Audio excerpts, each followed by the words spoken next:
Hello student, very good morning. स्वागत है आपका हमारे चैनल अपेक्स करियर पॉइंट पे। तो हम नेचुरल रिसोर्सेज का जो भी थ्योरी वाला पार्ट था वो हम लोग कंप्लीट कर चुके हैं। थ्योरी वाले पार्ट को, नेचुरल रिसोर्स के थ्योरी वाले पार्ट को हम लोग क्लियर कर चुके हैं। अब इसका ऑब्जेक्टिव जो टाइप हैं, ऑब्जेक्टिव टाइप का जो क्वेश्चन है इसको हम लोग कंप्लीट करेंगे। और ये जो है नेचुरल रिसोर्सेज से ये बहुत ज़्यादा ये क्वेश्चन पूछा जाता है इससे, ठीक है। तो हम लोग कोशिश करेंगे क्या कि इसको अच्छी तरह से पढ़ेंगे। और जो भी डॉट होगा आप लोग शेयर करिए, ग्रुप में भेजिए कि सर यहाँ पे डॉट है, हम क्लियर करेंगे उसको। और एक बात है कि आप लोग जो देखे हैं, आप लोग इसका जो थ्योरी है इसमें हम मानते हैं कि इसमें थ्योरी लिखा हुआ है। तो आप लोग अगर थ्योरी नहीं लिखिएगा, सोचिएगा ऑब्जेक्टिव टाइप आएगा तो हम थ्योरी क्यों लिखें, तो ये गलत है। थ्योरी जब तक आप लोग नहीं लिखिएगा तो ऑब्जेक्टिव टाइप आप बना नहीं पाइएगा। इसीलिए आप लोग थ्योरी को पूरा लिखिए कॉपी में, उसको सेंड करिए ग्रुप में, ठीक है। देखिए क्या है, फर्स्ट क्वेश्चन क्या है, ओजोन होल मीन्स। अब ओजोन होल का मतलब क्या होता है, तो आप लोग को बता चुके थे कि जो हमारा अर्थ है देखिए ये अर्थ जो है इसके चारों तरफ एक लेयर है, ओजोन लेयर जिसको हम लोग कहते थे, ठीक ना। एक ओजोन लेयर है जो कि अर्थ मतलब सन से जो अल्ट्रा वायलेट यूवी किरणें जो आती हैं, अल्ट्रा वायलेट रेज जो आती थी उसको ये क्या करता है, ये रोक देता था, एक ब्लैंकेट की तरह काम करता है। अब यहाँ पे बोलता है क्या है कि ओजोन होल का मतलब क्या होता है। ओजोन होल का मतलब देखिए यहाँ पे ऑप्शन जो दिया हुआ है कि large sized hole in the ozone layer. ये कभी नहीं हो सकता है, ओजोन लेयर में होल अगर हो जाए इस तरह लार्ज साइज तो फिर समझिए कि अर्थ का खैर नहीं है। खैर, thinning of the ozone layer ये सही है आपका, ये करेक्ट आंसर हो जाएगा कि ओजोन लेयर अब पतला होते जा रहा है, डिप्लेट करता जा रहा है, इसको हम लोग ओजोन होल कहते हैं, ठीक है। अब बोलता है ozone layer is getting depleted because of, क्या कारण है जिसके चलते ओजोन लेयर डिप्लेट होते जा रहा है, पतला होते चला जा रहा है, ठीक है। बोलता है excessive use of automobiles, excessive formation of industries unit, excessive use of man made compounds containing both fluorine and chlorine. कल आप लोग को बताए थे जब थ्योरी वाले पार्ट में, तो बताया क्या था कि ओजोन लेयर जो है क्लोरीन और फ्लोरीन के चलते क्या होता है, डिप्लेट होते चला जा रहा है। यही क्लोरीन फ्लोरीन के चलते जो एक केमिकल बनता है क्लोरोफ्लोरोकार्बन, समझे ना, कार्बन। तो ये क्लोरोफ्लोरोकार्बन के चलते क्या होता है कि जो ओजोन का लेयर है वो धीरे धीरे डिप्लेट होते चला जा रहा है।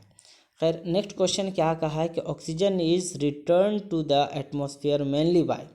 ऑक्सीजन जो है फिर से रिटर्न हो जाता है एटमॉस्फेयर में। अगर मान लेते हैं यहाँ ऑक्सीजन है, अगर उठ के कहीं चला गया तो फिर यहीं पे आ गया है, तो ये रिटर्न होता कैसे है, तो बर्निंग ऑफ फॉसिल फ्यूल।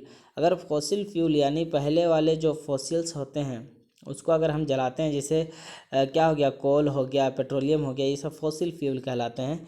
इसको हम लोग जलाएंगे तो क्या ऑक्सीजन रिटर्न होगा, नहीं होगा, तो ये ऑप्शन गलत हो जाएगा। रिस्पिरेशन से ऑक्सीजन रिटर्न नहीं होता है, कार्बन डाइऑक्साइड ना बाहर होता है, ऑक्सीजन तो हम लोग ऑक्सीजन लेते हैं, कार्बन डाइऑक्साइड बाहर होता है रिस्पिरेशन में, मतलब ये भी गलत हो जाएगा। अब देखिए फोटोसिंथेसिस, ये आपका करेक्ट आंसर हो जाएगा, क्योंकि ऑक्सीजन फिर से हम लोग कैसे मिलता है सो बता रहे हैं कि प्लांट्स जो होते हैं कार्बन डाइऑक्साइड का इस्तेमाल करके फोटोसिंथेसिस करते हैं, और जब एक्सहेल करते हैं तो ऑक्सीजन ये लोग छोड़ते हैं। तो ऑक्सीजन जो फिर से हम लोग एटमॉस्फेयर में आता है तो ड्यू टू फोटोसिंथेसिस, मतलब option number C will be correct answer. आता है नेक्स्ट क्वेश्चन क्या कहा कि soil erosion can be prevented by. अब सॉइल इरोजन का मतलब आप लोग को समझा दिए थे कि क्या है कि इस तरह से लेयर है अर्थ में बहुत सारे सॉइल का, अगर कोई वाटर या फिर एयर या कोई भी ऐसा मतलब मीडियम के थ्रू अगर इसके टॉप मोस्ट लेयर क्या होते हैं कि यहाँ से अगर किसी तरह से हट जाते हैं तो इसको हम लोग सॉइल इरोजन कहते हैं।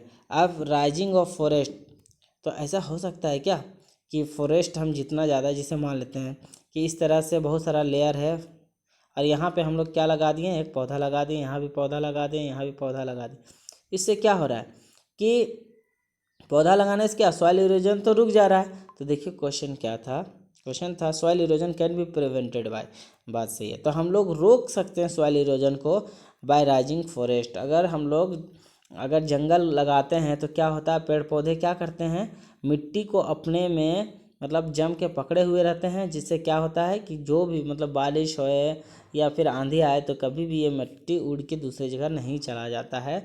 तो इस तरह से फॉरेस्टेशन अगर हम लोग करेंगे, ठीक ना, तो राइजिंग फॉरेस्ट अगर हम कर देते हैं तो ये हो जाएगा क्या कि हम लोग सॉइल इरोजन को प्रिवेंट कर सकते हैं। तो ये हो जाएगा, देखिए डिफॉरेस्टेशन, तो ये तो गलत ही हो जाएगा, फॉरेस्टेशन को हटा देना। अगर एक्सेसिव यूज ऑफ फर्टिलाइजर, ये तो गलत ही, फर्टिलाइजर का कोई रिलेशन ही नहीं है इसके साथ।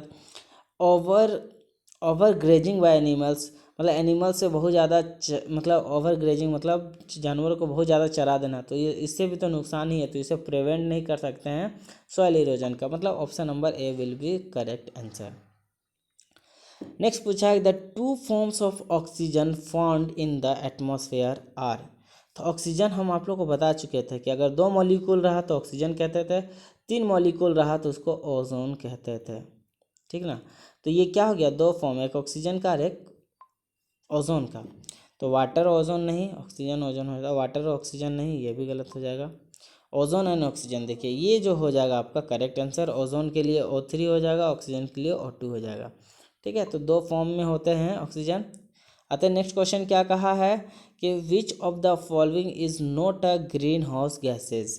कल हम आप लोग को समझाए थे ग्रीन हाउस गैसेज किसको कहते थे, कि वे गैसेज जो क्या करते हैं कि जो सनलाइट दिन को आता है उसको ट्रैप कर लेते हैं और रात को निकलने भी नहीं देते हैं, वे सारे गैस को हम लोग ग्रीन हाउस गैसेस कहते थे, जिसमें से मीथेन शामिल है, कार्बन डाइऑक्साइड शामिल है, कार्बन मोनोऑक्साइड शामिल है, लेकिन अमोनिया शामिल नहीं था। तो option number D will be correct answer. तो यहाँ पे क्वेश्चन पे विच ऑफ द फॉलोइंग नोट पूछा है, हाँ इसलिए नोट जो शामिल नहीं है उसको नहीं, जो शामिल नहीं है अमोनिया ही नहीं शामिल है, तो ये आपका करेक्ट आंसर हो जाएगा। अतः नेक्स्ट क्वेश्चन क्या कहा है, one of the following processes is not a step involve in the water cycle operating in nature. Water cycle जो होता है उसमें कौन सा प्रोसेस है जो टेक पार्ट नहीं करता है, तो देखिए क्या है, एवापोरेशन करता है, ट्रांसपिरेशन करता है, प्रेसिपिटेशन करता है, फोटोसिंथेसिस नहीं करता है। वाटर साइकिल में क्या फोटोसिंथेसिस टेक पार्ट नहीं करता है, लेकिन ये जो है एवापोरेशन, ट्रांसपिरेशन और प्रेसिपिटेशन सब करता है। आते हैं नेक्स्ट क्वेश्चन क्या कहा है कि which step is not involve in the carbon cycle. वहाँ क्या था, वाटर साइकिल, अब कार्बन साइकिल में कौन सा नहीं करता है, तो हम लोग क्या देखते हैं कि फोटोसिंथेसिस करता है, ट्रांसपिरेशन, रिस्पिरेशन और बर्निंग ऑफ फॉसिल फ्यूल। तो यहाँ देखिए ट्रांसपिरेशन में क्या होता है, एक्चुअल में ट्रांसपिरेशन क्या है कि जब पेड़ पौधे होते हैं, जैसे ये पेड़ पौधे हैं, ठीक इस तरह से इसकी जो पत्तियां हैं, तो यहाँ पे क्या करते हैं, पत्तियां क्या करती हैं कि यहाँ से जो वाटर होता है इसको एब्जॉर्ब करके, देखिए मान लेते हैं दूसरे कलर से दिखा दे रहे हैं कि यहाँ से वाटर को एब्जॉर्ब करके यहाँ ले आती है, इसको एवेपोरेट करके क्या है एटमॉस्फेयर में, इसको ट्रांसपिरेशन कहते हैं। तो यहाँ पे बोलता है which is not involve in the carbon cycle, तो कार्बन साइकिल में तो ट्रांसपिरेशन का नाम ही नहीं आता है, तो option number B will be correct answer. Next question क्या कहा कि burning of following planet, which of the following planet have an atmosphere. बोलता है कि कौन सा प्लैनेट है जिसमें क्या है एटमॉस्फेयर मौजूद होता है। तो वीनस में है एटमॉस्फेयर, अर्थ में तो है ही, मार्स में भी मौजूद है, मतलब यहाँ पे option number D will be correct answer. All of this मतलब वीनस, अर्थ, मार्स तीनों में पाया जाता है एटमॉस्फेयर, लेकिन बस ऐसा नहीं हो ऑक्सीजन का मतलब मौजूदगी नहीं होता है, और मतलब मार्स और ये में मरकरी में या यहाँ वीनस और मार्स का दिया हुआ है, तो इसमें ऑक्सीजन नहीं होता है, हालांकि मीथेन वगैरह या फिर कार्बन डाइऑक्साइड मौजूद होते हैं। बोला क्या है कि the major component of the atmosphere in the Venus and Mars planet is. तो यहाँ पे क्या है, ऑक्सीजन, नाइट्रोजन, हीलियम और कार्बन डाइऑक्साइड। आपको बताएं कि इसमें मीथेन और जनरली कार्बन डाइऑक्साइड मौजूद होता है, तो ये कार्बन डाइऑक्साइड यहाँ पे ऑप्शन दिया हुआ है, इसलिए carbon dioxide will be correct answer. Next question क्या कहा है कि name the two biological important compound that contain both oxygen and nitrogen, जिसमें ऑक्सीजन भी मौजूद हो और नाइट्रोजन भी मौजूद हो। तो हम लोग क्या देखते हैं, ऑप्शन देखते हैं। फैट में तो होता है, लेकिन कार्बोहाइड्रेट में कार्बन और हाइड्रोजन होता है। तो कार्बन नाइट्रोजन यहाँ पूछा क्या है, जिसके पास ऑक्सीजन हो और नाइट्रोजन हो। तो हाँ, कार्बोहाइड्रेट में ना ऑक्सीजन ना नाइट्रोजन है, ठीक है। यहाँ भी कार्बोहाइड्रेट, यहाँ भी कार्बोहाइड्रेट, मतलब ए भी गलत हो गया, बी भी गलत हो गया, सी भी गलत हो गया।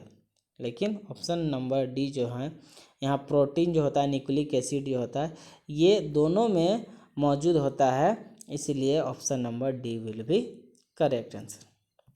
आता है नेक्स्ट क्वेश्चन, बोलता है क्या कि what is the major part of fresh water hands up, ठीक ना, कि मतलब मेजर पार्ट क्या है जो जिससे हम लोग को फ्रेश वाटर मिलता है। फ्रेश वाटर का मतलब जो होता है, जिसको हम लोग बोल सकते हैं ड्रिंकिंग वाटर, जिसको पीने योग्य पानी को फ्रेश वाटर कहते हैं, ठीक है। तो यहाँ पे क्या हो गया, आइस कैप्स में भी या ग्लेशियर में भी मौजूद होता है, मतलब कि ऑप्शन नंबर सी जो है यहाँ पे both ice caps and glacier, यहाँ पे आपका करेक्ट आंसर हो जाएगा। Option number C will be correct answer.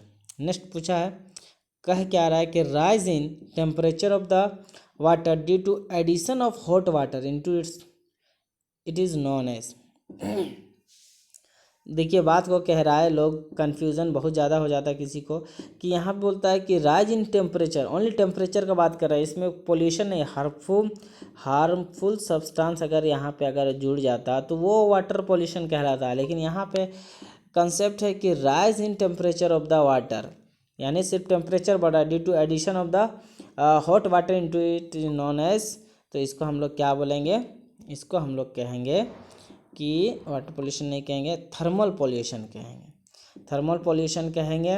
और इससे क्या होता है कि जो एक्वेटिक एनिमल्स होते हैं, एक्वेटिक एनिमल्स यानी फिश हो गया है, फ्रॉग्स हो गया है, तो ये सारे क्या कहलाते हैं, एक्वेटिक एनिमल्स।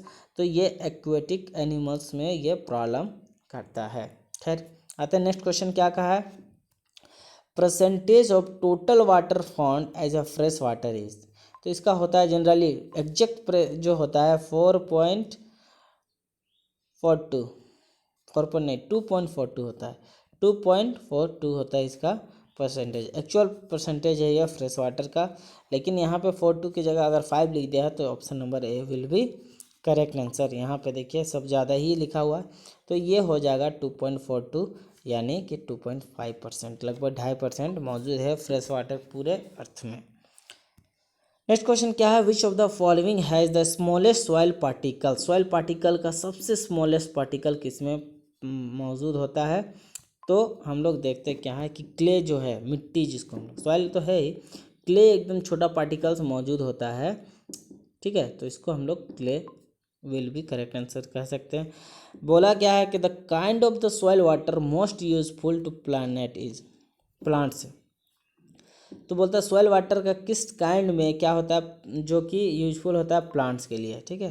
तो ग्रेविटेशनल वाटर, कैपिलरी वाटर जो होता है प्लांट्स के लिए बहुत इंपॉर्टेंट होता है, मतलब जिसके चलते क्या होता है, वाटर क्या होता है प्लांट्स में ऊपर की तरफ जाता है, ट्रांसपिरेशन वगैरह होता है, तो इसके चलते पूरे प्लांट में क्या होता है कि वाटर की मौजूदगी रहती है। तो कैपिलरी वाटर हो जाएगा correct answer, option number B. बोला है नेक्स्ट क्वेश्चन कि which of the following factors promote the soil erosion. Soil erosion तो आप समझ ही रहे हो कि इस तरह से सॉइल है और यहाँ से ऊपर लेयर का हट जाना सॉइल इरोजन कहलाता था। तो क्या है, clean tilling, falling of tree, क्या बोलता है, टीलेज, स्कार्पिंग, फॉलिंग ऑफ ट्रीज, ये ऑप्शन नंबर सी हो जाएगा आपका करेक्ट आंसर, क्योंकि इंक्रीज करता है तो ये सब ट्रीज वगैरह फॉल कर जाए तो फिर क्या होता है कि वो सॉइल को होल्ड करके नहीं रख पाता, इस तरह से क्या होता है कि सॉइल इरोजन होता चला जाता है। खैर बोलता है टॉप सॉइल कंटेंट, जो टॉप सॉइल्स होते हैं, ठीक ना, सबसे अच्छे क्वालिटी के, उसमें क्या होते हैं, तो ह्यूमस होते हैं, सही, लिविंग ऑर्गेनिज्म भी होता है, सही है, लेकिन प्लांट्स मौजूद नहीं होते हैं। प्लांट्स कहाँ से मौजूद होगा, सॉइल में प्लांट नहीं होता है। खैर नेक्स्ट पूछा है कि ह्यूमस और लिविंग ऑर्गेनिज्म, तो ये दोनों होता है, लेकिन उसके और भी कंटेंट्स होते हैं, जैसे ह्यूमस होता है, लिविंग ऑर्गेनिज्म और सॉइल पार्टिकल्स। ये ऑप्शन नंबर जो आपका डी है ये आपका करेक्ट आंसर हो जाएगा, क्योंकि इसमें ह्यूमस भी मौजूद होता है टॉप सॉइल में, लिविंग ऑर्गेनिज्म भी मौजूद होते हैं और क्या कहते हैं, सॉइल पार्टिकल्स भी इसमें मौजूद होता है। तो इस तरह से आप लोग का कितना क्वेश्चन है यहाँ पे देखिए कि लगभग 18 क्वेश्चन आपका क्लियर हो चुका है। ठीक है, तो हम लोग देखते हैं कि नेक्स्ट डे भी हम लोग इसी तरह इसी से रिलेटेड हम लोग लेके आएंगे ऑब्जेक्टिव टाइप क्वेश्चन, आप लोग को पूरे याद कर लेने हैं। ठीक है, फिर वीडियो को ख़त्म करते हैं यहीं पे। अल्लाह हाफिज़।